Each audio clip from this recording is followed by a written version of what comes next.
En este capítulo recordaremos algo que no es tan agradable, como fue el brutal asesinato de dos pobres señoras en un estanco que regentaban muy cerca de la Puerta de la Carne, el crimen de las estanqueras, y también el caso Escámez. En este caso, el propietario de una pensión aquí en Sevilla se le ocurrió hacer muchas participaciones de lotería de un mismo número, y a muchos sevillanos les tocó la lotería, pero nunca jamás cobraron el premio. Eso fue un escándalo, no solamente aquí en Sevilla, sino en toda España. También fue un escándalo la separación de Lola Flores y Manolo Caracol. Rafael Ortega cortaba un rabo en la Maestranza. Es el matador de toros que tiene dos rabos aquí, en nuestra plaza de toros. Y el TAF llegaba a Sevilla. Y el Sevilla se iba a América, donde creo que les engañaron. Y veremos Semana Santa, la feria y una caída, la caída de Ava Gardner, a través de unas fotos que dieron la vuelta al mundo, de un fotógrafo entrañable de esta ciudad, Arjona, y un beso, el primer beso que le dieron a Carmen Sevilla, y se lo dio Jorge Negrete, aquí, en Sevilla.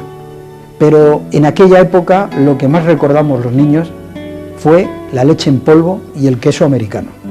A pesar de la firma del Tratado Hispanoamericano y de Bienvenido Mr. Marshall, la verdad es que aquella época siempre será la época en la que llegan los americanos.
La fortuna pa' mañana, ¿quién me compra un 15.000?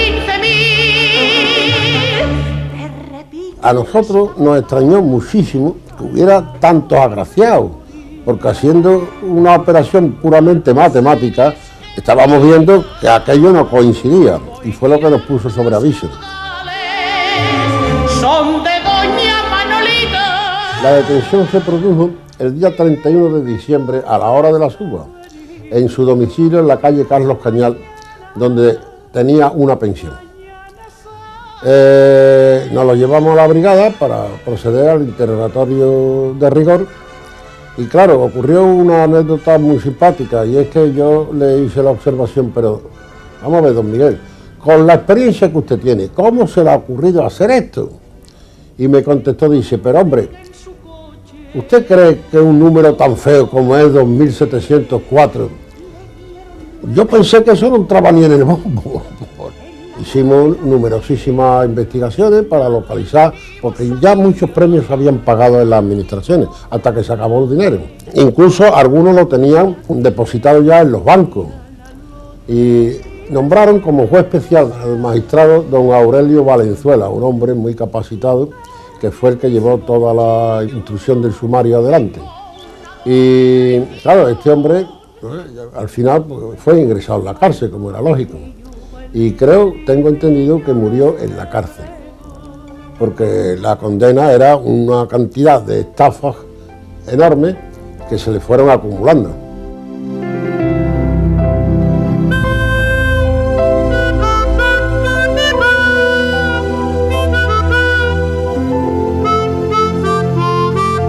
En el año 52 hubo una inundación en Sevilla que fue grandiosa porque cerraron los colegios y entonces los niños pues nos quedamos sin ir a clase y disfrutábamos como reyes, disfrutábamos en el agua.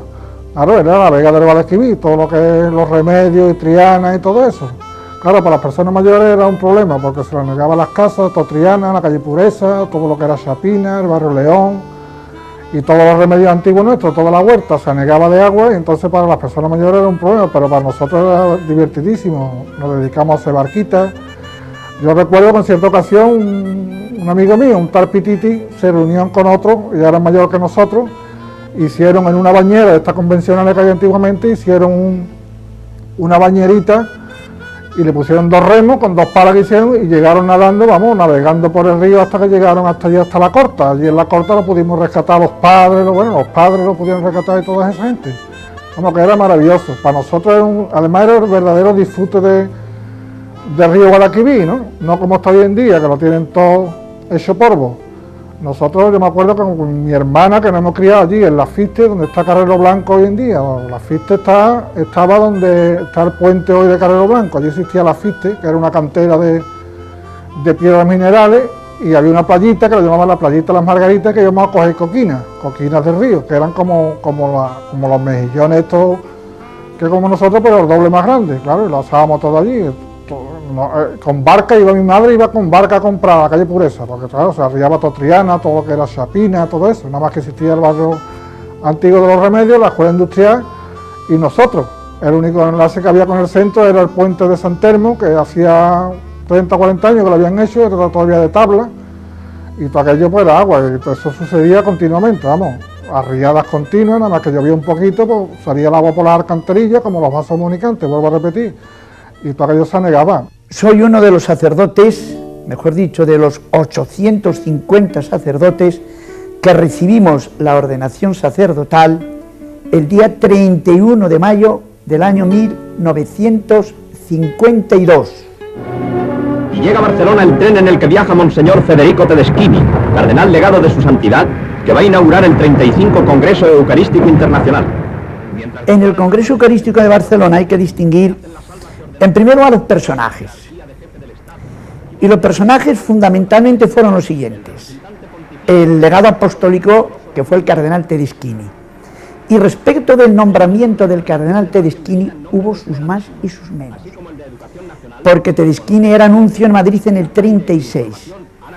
Y al gobierno de Franco no le gustaba que la nunciatura siguiera abierta mientras estaban asesinando a obispos, algunos de los cuales, como el obispo de Guadix, ha subido ya a los altares. Y por eso, cuando se rumoreó por aquí, por España, que venía delegado Tedeschini, pues el gobierno no impactó bien, pero Tedeschini dijo que tenía que ser él y vino. Por lo tanto, ese personaje. El segundo personaje del Congreso Eucarístico fue Modrego, el arzobispo de Barcelona, que hizo una organización del Congreso imponente, ayudado por los catalanes, que puestos a organizar son los únicos. La otra figura fue Franco, que naturalmente en los actos cumbres apareció siempre rodeado de sus ministros, y es clásica ya la figura aquella de la procesión final en el que aparece él con su velón en la mano. Y la cuarta figura, algo así como, que me perdonen los señores obispos, como el vedette del episcopado, fue el cardenal Spillman, de Estados Unidos, de Nueva York, que naturalmente tenía muy buenas relaciones con Pío XII, con la Secretaría de Estado y también pues con el gobierno, con la mentalidad político-religiosa del gobierno de entonces. Andalucía y el Congreso pues también tuvo su importancia. En primer lugar fue José María Pemán el que hizo la letra del himno del Congreso Eucarístico de Barcelona. Pero yo creo que Pemán pensó al hacer la letra nada más en Andalucía, ya que fue una letra muy poética, como estás mi Señor en la custodia, igual que la palmera está en el arenal, y aquello de las armas que son como rojas flores tronchadas por una ansia de amar. ¿Qué busca? La señorita, digo no la botella. Si la tienes al alcance de la mano, mi arma. Uy, pues si un toro me pega una cosna. Y es que me come la bulla, ¿sabéis? Y pasa que buscando lo que no se encuentra lo que no se busca. Digo, no al revés, que encontrando lo que no se busca lo que no se encuentra. Creo que está la cosa clara, ¿verdad? Ahí tiene el ron. Lola ya ha oído los cantos de sirena y, claro, naturalmente, los pesos mexicanos. Para hacer cine en México de la mano de Cesario González, también queda un compromiso pendiente, que es una película que paga Cesario González con su bebé film, que se llama La Niña de la Mente. Eso es lo último que yo hice en Emilio Montes, lo último. Cuando al mundo mi persona se asomó, ejeré de la frontera donde nací, me encontré con estas manos para separme, esta cara y con fin rele para bailar el garrotín. Un poquito, una cosa que no es nada, pero mucha la quisiera, que tire para donde quiera, que Dios no se la da. No me tire. Yo creo que no es un gran cine, porque ni Lola ni Manolo eran artistas en el sentido de eso de protagonizar y hacer unos personajes. Él hace la película Un Ventero y ella es una niña, una sobrina de, que no sé cómo lo aceptó eso Caracol, era sobrina del Ventero, protegida de él, que se enamora de un mexicano. Bendita, tú eres mujer, capullito donado, el alma se ríe de gozo y ventura,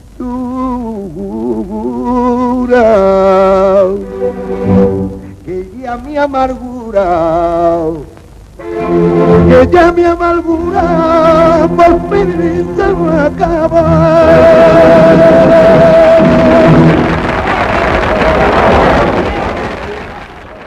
El momento de presentación fue que a raíz de la separación de mi padre con Lola Flores, él me dijo, yo sé que tú quieres actuar, sé que la ilusión que tienes, pero de hacerlo tiene que ser a mi manera, y a mi manera es una forma de hacerlo. Te voy a presentar en Madrid. ¿Tú te atreves? Yo le dije, pues claro que sí, no me voy a atrever. Me dice, bueno, porque es que en estas cosas o se hace o a medias no se puede quedar. Tú estás dispuesta a ello, tienes que sacrificarte mucho. Efectivamente, estuve 8 meses ensayando con el maestro Quiroga. Allí todos los días en la Academia de Concesión Jerónima era como un examen, porque desfilaron por allí grandes escritores, grandes artistas, grandes toreros. Ay, pena, penita, pena. Yo vine a Sevilla en el 52, después de Madrid, trajimos el espectáculo La Copla Nueva, que así se titulaba el primer espectáculo en el que fue mi debut, en el que mi padre hizo mi presentación al público de España. Y esa noche, en el Teatro San Fernando, había un público, imagínate a Juan Belmonte, a Rafael el Gallo, a Pepe Luis Vázquez, a los Martín Vázquez, a Chicuelo, un público, y un público de verdad muy entendido, y que iban a ver a la hija de Manolo Caracol, a ver si lo que había pasado en Madrid era publicidad o era cierto, aunque ya por la radio me habían escuchado cantar y ahí se veía que era verdad que sabía cantar, pero cuando me vieron salir, el público se volcó. El público del Teatro San Fernando era distinto a todos los públicos. Aquello era pues como la maestranza, era una plaza de toros, con todo el público en pie, todo el público llorando y yo también lloraba y temblaba porque era muy joven, aunque de verdad era consciente de la responsabilidad que suponía para nosotros ese estreno en Sevilla. Era la consagración definitiva el que Sevilla dijera sí después de haberlo dicho Madrid. Ya después de Sevilla pues seguimos actuando por toda Andalucía, por toda España, y este espectáculo duró 18 meses. Sevilla y los toros, menuda afición. Y en ese año de 1952, la afición sevillana homenajeaba a Rafael Gómez el Gallo, que cumplía 50 años desde que tomó la alternativa. Le podemos ver en estas imágenes acompañado, entre otros, de Juan Belmonte, el pasmo de Triana, en la terraza donde tenía su peña. En la Plaza de Toros de la Maestranza se celebró un festival homenaje con motivo de sus bodas de oro desde la alternativa del Gallo, y en el que se hizo patente el cariño y la admiración que tenía el divino calvo. Podemos verle acompañado de grandes figuras del toreo y de los rejoneadores, Duque de Pino Hermoso, Peralta y Pareja Obregón.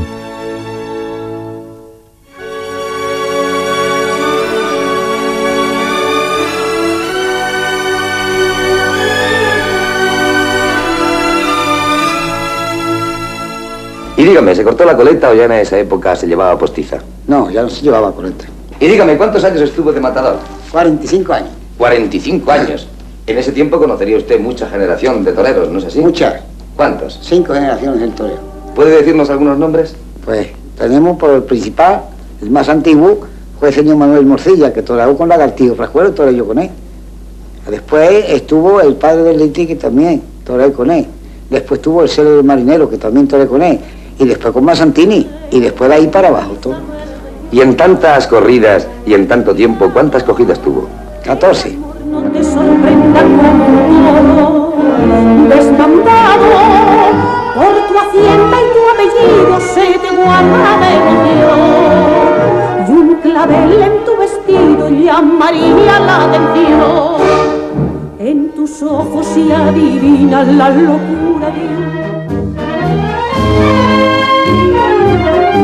Bueno, pues el año 52 para mí fue un recuerdo muy bueno, porque claro, fue una corredora de Miura, una corredora yo creo que ha sido la más grande que he toreado en Sevilla, porque yo toreaba siempre, desde que fui matado toro, toreaba las ferias y toreaba la corrida de Miura, y ese año fue una corredora muy grande, que toreaba Antonio Ordóñez, toreaba Gregorio Sánchez y yo, y claro, ese día pues tuve la suerte de que me metió de toro. El toro salió muy aparatoso, pues salió andando, rebordando, y el toro rebordeaba, pegó 4 caídas a picador, y yo estuve muy centrado con el toro muy bien, después lo maté bien, y se ha dado un caso único que yo me acuerdo, que yo miré para arriba, para la presidencia, a ver si me concedía la oreja, y vi al presidente en pie pidiendo la oreja ahí, con el pañuelo en la mano, y claro, ese día me dieron el rabo. Luego después, pues, he cortado otros rabos, que yo creo que soy el único torero que tiene 2 rabos en Sevilla, de la maestranza, a una corredora también de Guardiola, una corredora también muy importante, que toreaba también Ordóñez y Luis Miguel Domínguez. Y ese día también le he cortado otros rabos a otro toro. Por lo tanto, son 2 veces que he salido yo con rabo en Sevilla por la Puerta del Príncipe. Luego después, pues claro, toreaba muchas corridas, he tenido suerte. Sevilla a mí siempre se me ha dado muy bien y he salido 5 veces por la Puerta del Príncipe en Sevilla.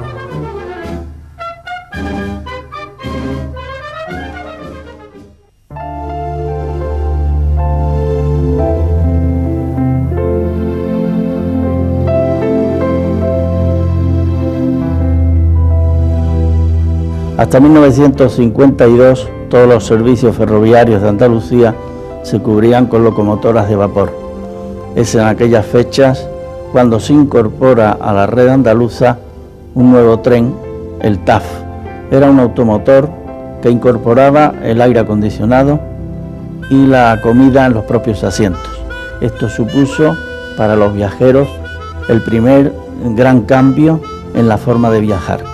Ya no había que ponerse el peor traje para viajar con carbonilla, sino que los viajeros ya podían ir en su asiento perfectamente vestidos y sin tener que llevar el canasto con la tortilla de patatas.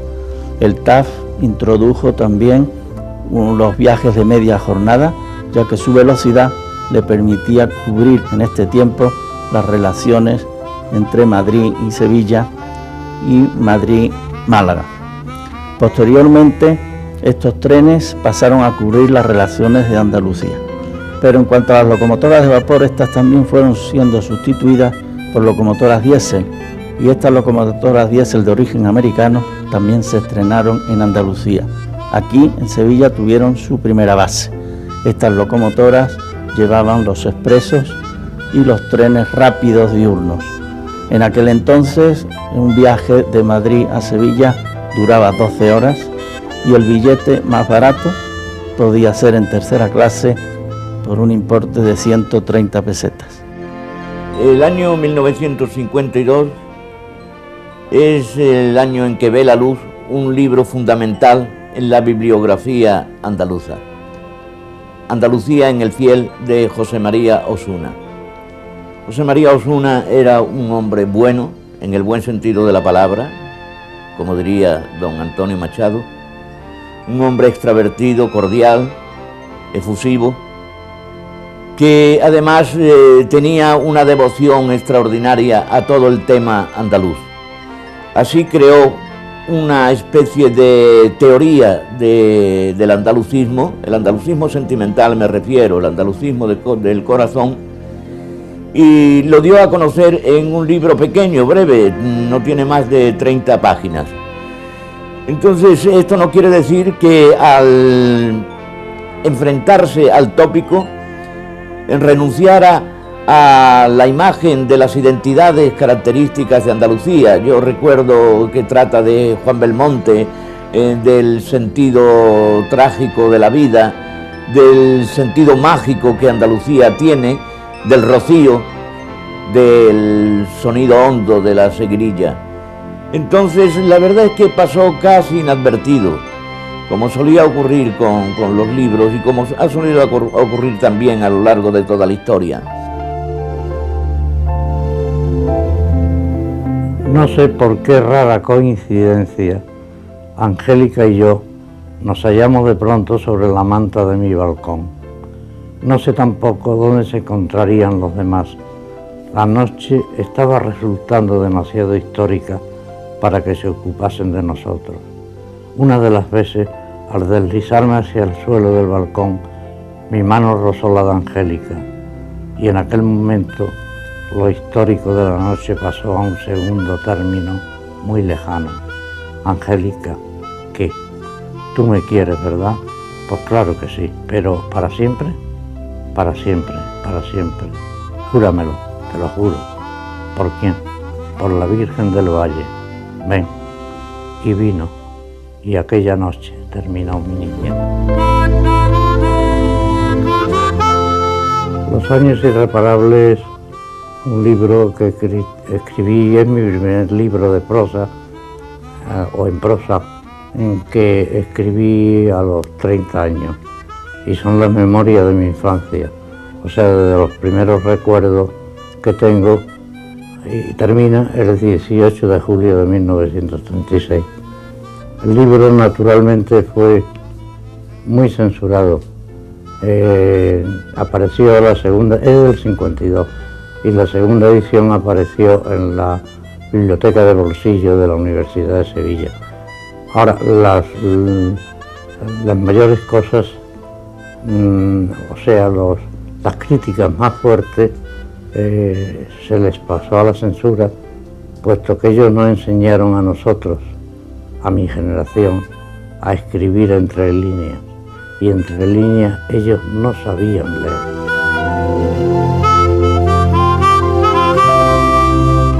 En el año 52, la directiva del Sevilla nos convocó a toda la plantilla de jugadores para decirnos que teníamos que hacer una gira por América. La sorpresa fue muy grande, puesto que no estábamos acostumbrados a realizar esos partidos de entrenamiento que podíamos decir, pero tan lejos. El primer sitio donde paramos fue en Panamá. De Panamá nos llevamos a Costa Rica, jugamos una serie de partidos antes de llegar a Cali. En Cali también recibimos un afectuoso recibimiento de la gente de España, y allí jugamos, creo que fueron 3 partidos, y allí estuvo el quid de la cosa. Pasamos muchos apuros, puesto que el representante que llevábamos nosotros del Sevilla se llamaba Rastinov, y el hombre, pues por lo visto, tenía algunas dificultades en cuanto a dinero, no dinero, y un buen día, después del último partido, desapareció del mapa. Las pasamos muy estrechas. Don Ramón Encinas, que en paz descansa, y don Antonio Leal Castaño, que era el entrenador y médico, se las tuvieron que ver y desear para poder saltar a Chile, que teníamos que ir a jugar a Chile unos partidos.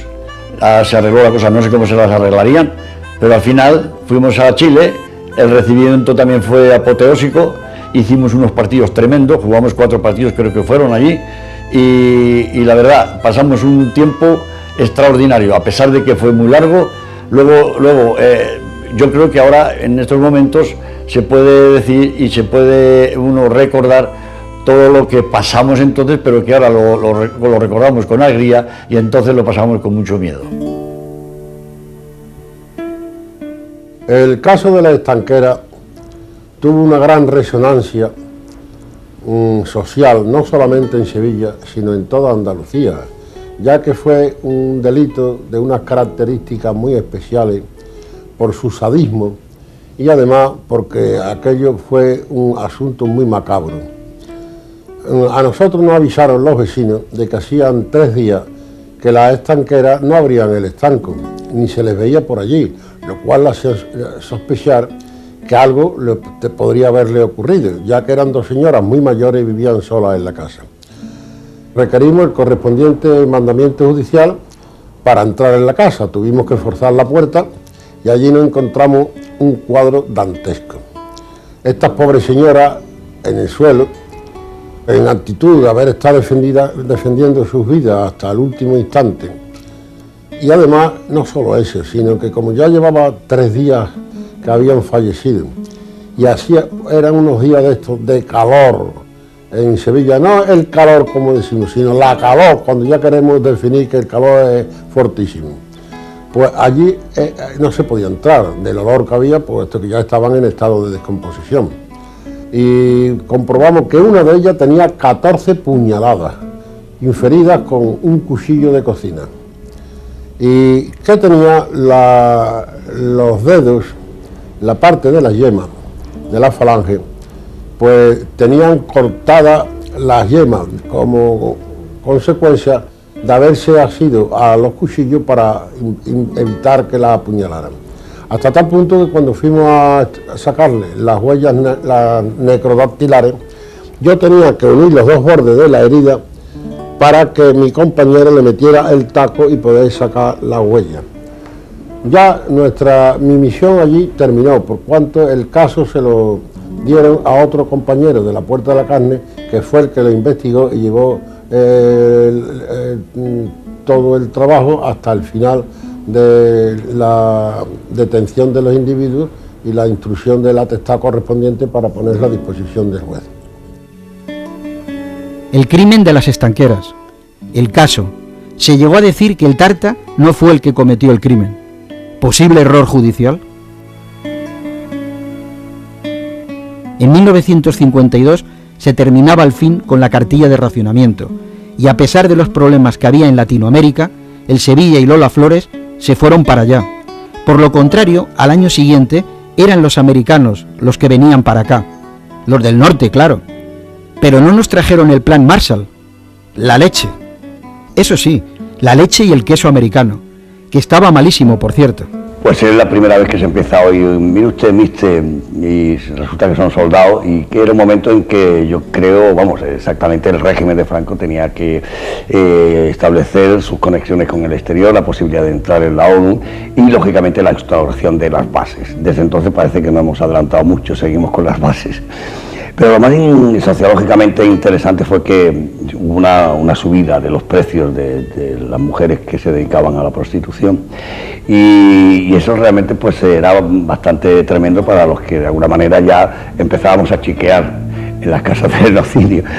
También aparecen los primeros discos, aparecen los cinturones de plexiglas, los bolsos de plexiglas, y yo me acuerdo que unos por envidia o por hacer la broma se decía, fíjate de la Pamplinosa, un bolso de plexiglas y la barriga sin llenar, y muy estiradita, y yo creo que ese es el recuerdo para mí de esa época. Siempre ver a los americanos, yo creo que la crónica más interesante que se hace sobre eso en este momento es esa película maravillosa que se llama Bienvenido Mr. Marshall.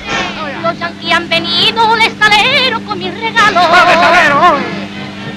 Y a la niña bonita van a obsequiarla con aeroplano de chorro libre que corta el aire y también rascacielos bien conservados en Friguiraire.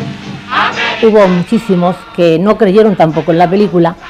Incluso Manolo Berenguer, el operador, un gran operador, pues tuvo que ver en algunas peleas, hubo algunas cosas bastante feas entre ellos, porque este Berenguer se metía mucho con Luis García Berlanga. Berlanga era su primera película en solitario, él así hizo antes de esta película, hizo Esa pareja feliz con Juan Bardem. Entonces que la película empezó un poco gafada, se puede decir que empecé un poco agafada por parte de todo, menos de mí porque yo, como era para mí, pues eso, un cuento de hadas, es una chica que empieza ahora, que de momento le dan una película como protagonista femenina, que me encontré tan contenta y tan feliz, y además con un hombre que desgraciadamente se nos fue, que era Pepe Isbert, que para mí ha sido el actor más grande que hemos tenido en España, aunque mucha gente no lo reconociera, pero que sí, que ahí están sus películas, y en esta, que se hizo ese sordo, que no existía tampoco en el guión, ni yo tampoco en mi película, la película no existía, esta niña folclórica, Manolo Morán sí, pero yo no existía. Entonces hubo muchos inconvenientes dentro de la película, ya se pudo hacer muchas cosas, porque Berlanga se dio cuenta que todos los actores estábamos con él, que queríamos hacer algo con él, no todos, pero casi todos los actores. Y claro, salió esta película. Y Pepe Isbert, pues a mí me ayudó muchísimo, tanto es así que para mí fue como un segundo padre. El rodaje precisamente de la canción que se llama Las coplillas de las divisas, pero que naturalmente todo el mundo la conoce por los americanos, pues fue porque Osaída Valerio Solano, yo canto cuatro canciones en la película, tuvo no sé, ese gran don que en ese momento dan a los artistas, tanto uno como otro, y le dio ese don para hacer unas coplillas, casi se llaman porque son coplillas además, el ritmo son de coplillas, y se puso lo de las coplillas de las divisas. En ese momento pues creían tanto Berlanga como muchos, como Muñoz Suárez, que fue el ayudante de Berlanga, que también era valenciano, pues resultó que dijeron, bueno, pero si es que ella sola, sí, los chicos que tienen papelillos y que la digan cosas, digan piropos, y entonces no sé quién fue, no sé si fue Manolo Morán, creo que fue Manolo Morán el que le dijo a Berlanga, oye, ¿por qué no todo el pueblo que vaya cantando un trozo de la canción? Entonces yo en un momento canté la canción sola, y luego claro, quedaba muy bien la canción, pero no quedaba tan bien como con la voz de todo un pueblo, cantando como siendo algo con la aparición a los americanos, dándole ese recibimiento a los americanos, ¿no? Que fue la película, pues lo que más se aplaudió cuando se estrenó en Cannes. Que dice la canción más o menos, dice un poquito: americanos, vienen a España guapos y sanos, viva el tronío de ese gran pueblo con poderío, ole Virginia y Michigan, y viva Terza que no está mal, os recibimos, americanos con alegría, ole mi madre, ole mi suegra y ole mi tía. Firma del Tratado Hispanoamericano. Las bases. Las bases americanas nos trajeron por lo menos algo bueno, el rock.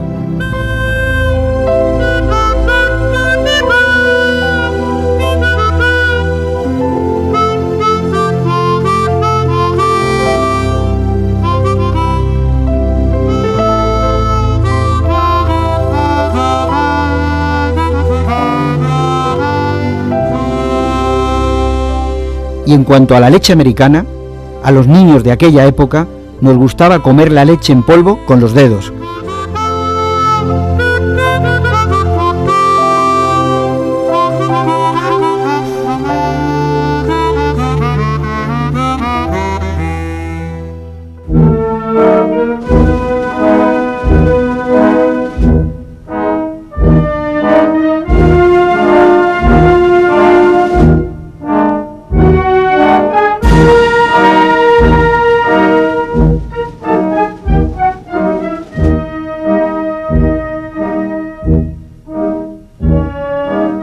Después de los años 40, una vez terminada nuestra guerra civil, se produjo el movimiento de restauración y reposición de las imágenes perdidas durante la guerra, y además las sedes de las iglesias y capillas que habían sufrido incendios, saqueos, etcétera, etcétera. Una vez producida esa primera reposición de templos e imágenes, se acometió la tarea de restaurar todo el patrimonio procesional de las cofradías. Y entonces, a partir de aquella fecha, de los años 50, conocimos un verdadero florecimiento de las artesanías, orfebrería, talla, dorado, bordado, etcétera, etcétera, porque todas las hermandades habían estado durante un cierto tiempo con una gran austeridad en su presentación en la calle, y sin embargo a partir de entonces se fueron depurando los estilos y guardándose normas que no están escritas en ningún sitio, pero que evolucionando a lo largo del tiempo han llegado ya a la etapa de los años 70, 80 y 90 a hacer una explosión de refinado buen gusto en la presentación de todas las cofradías en la calle. Y después de la Semana Santa, la feria. En aquella feria de 1953, Franco vino con toda su familia a la feria de abril, y en la radio se escuchaba a un humorista que se hacía llamar El Zorro. Recuerdo que fue la primera vez que mis padres me dejaron despierto más tarde de costumbre. Fue para que yo escuchara a Pepe Iglesias, El Zorro. Yo soy el zorro, zorrito, para mayores y pequeñitos. Yo soy el zorro, señoras, señores, de mil amores. Voy a empezar.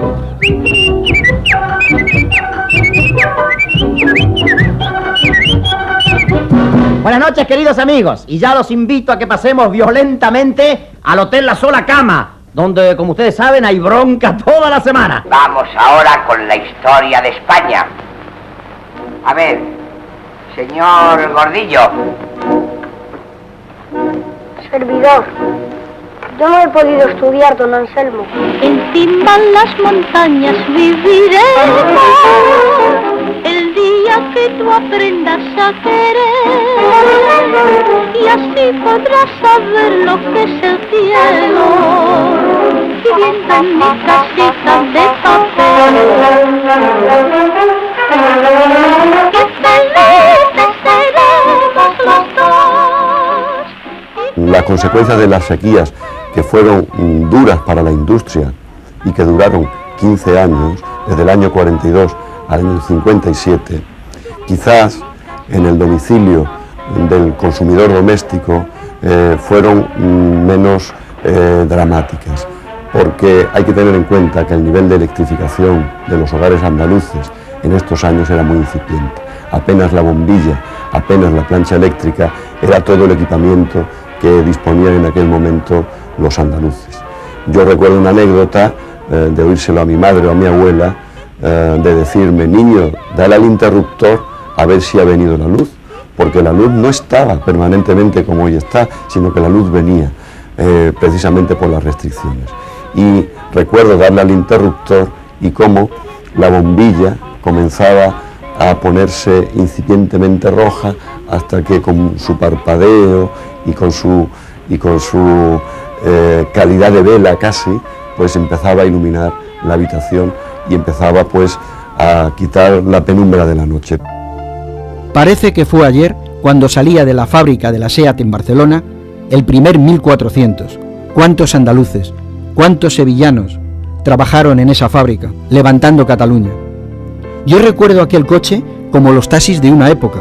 ¿Quién por entonces podía comprarse un 1400? Al mismo tiempo salía un coche que se llamó el Pegaso. Era un coche totalmente fabricado en España. Solo se llegaron a fabricar unas 100 unidades. Y en aquel año de 1953 se le concedía la medalla de oro en la exposición de Nueva York. En la actualidad se conservan todos en manos de coleccionistas y tienen un gran valor, como el que tuvo nuestro fotógrafo José Arjona al fotografiar a Ava Gardner cuando se caía de un caballo. Fotos que dieron la vuelta al mundo.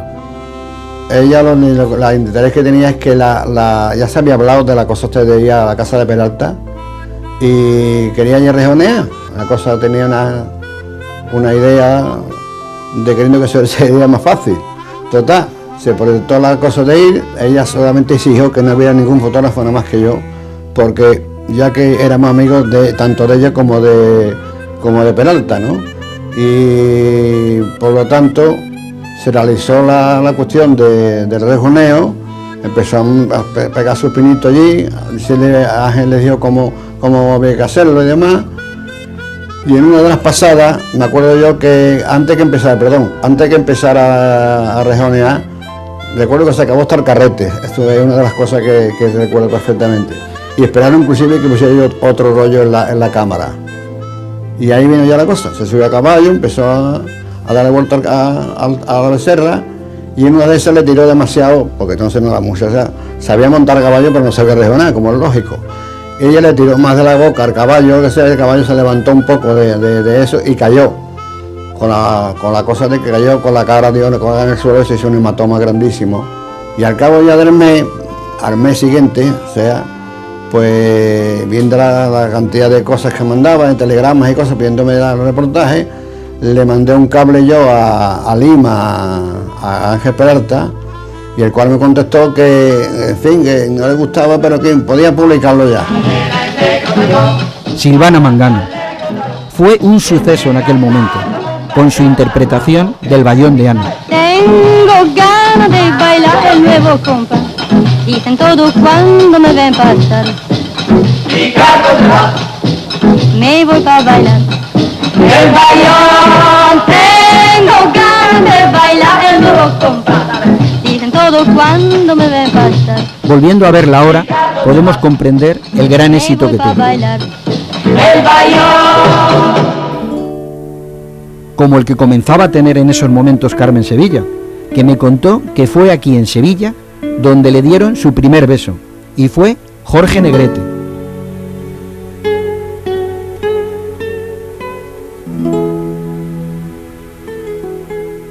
Pues de Jorge Negrete esa sí que fue mi primerísima película de Jalisco Canta en Sevilla también.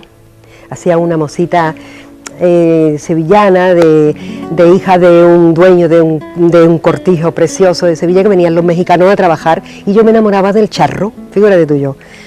Pues tendría unos 18 añitos que los cumplí en esa película.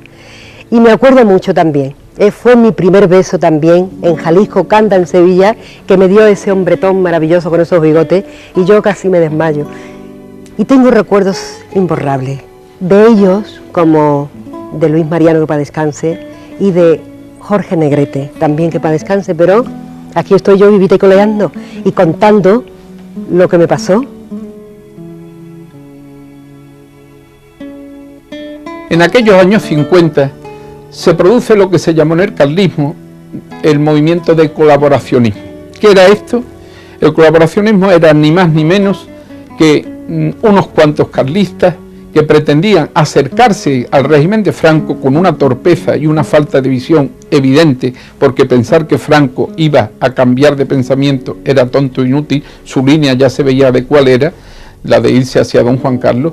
Lo hicieron, el propio don Carlos incurrió en ello, yendo incluso a visitar a Franco al Pardo, y estos hombres consiguieron dos tristes gobiernos civiles de los inferiores de España, no los menciono para que no se ofendan las provincias a las que aludo, pero de los inferiores, y no se les dio otra cosa. O sea, fueron hombres que vendieron su primogenitura, igual que la vendió Esaú, por el plato triste de lentejas. Estos hombres, después que habían empezado ese desviacionismo, pero sin renunciar todavía a su carácter de tradicionalista. Yo asistí a consejos nacionales, a mí se me había designado por primera vez consejero nacional por el rey en carta autógrafa que conservo en el año 59. Estos hombres tuvieron una gran oposición muy extensa en el carlismo, y eso se notaba cada vez que asistíamos a una reunión del Consejo Nacional. Pero estos hombres, e incluyo entre ellos a Su Alteza el entonces Príncipe de Asturias, don Carlos de Borbón, fueron avanzando en su desviacionismo, y cuando vieron su fracaso en su colaboracionismo con Franco, pues dejaron ese colaboracionismo, pero también se apartaron del mismo tradicionalismo, porque el que se marcha de una manera o de otra acaba fuera totalmente, voluntariamente, nadie lo echó.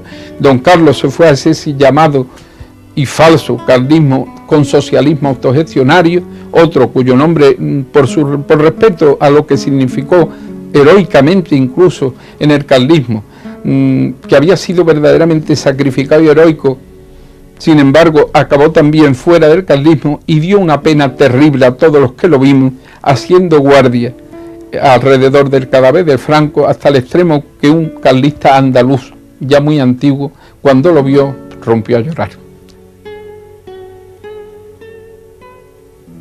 Otra de las anécdotas que me contaba, que le había entrado una de las veces en las cabezas, en lo que era del conde de Ruiseñor, que fue una de las entrevistas con Franco, que había entrado con los boines rojos que llevaba Franco, con las metralletas en los riñones. Y entonces él entró con los brazos así, mi general, que no traigo armas. Y entonces Franco decía, no, retírense. Y mira, que fueron completamente a solas y que ahí se decidió un poco el futuro del príncipe, porque a él no le gustaba en absoluto, particularmente no le gustaba en absoluto. Lo que pasa es que él comprendía que si no había aquí alguien en España pisando suelo español de la dinastía, que sería más difícil que reinase un día alguien aquí en España. Y que por eso nada más, aconsejado por todo aquel consejo que tenía, pues que consintió en que el príncipe viniese aquí, vamos, porque hubiese preferido que el príncipe hubiese hecho otra vida, pues él me decía, fíjate tú que mi antepasado Carlos V hasta que no heredó a su padre no pisó España, ¿no? Y fue todo un emperador, ¿no? Por aquel entonces nadie tenía claro si carlismo o juanismo. Todavía quedaba mucho tiempo para el año 1975. Posiblemente tampoco nadie tenía claro que volviese a instaurarse nuevamente la monarquía en España. Bueno, al final de aquel año 1953, a lo mejor alguien ya lo sabía.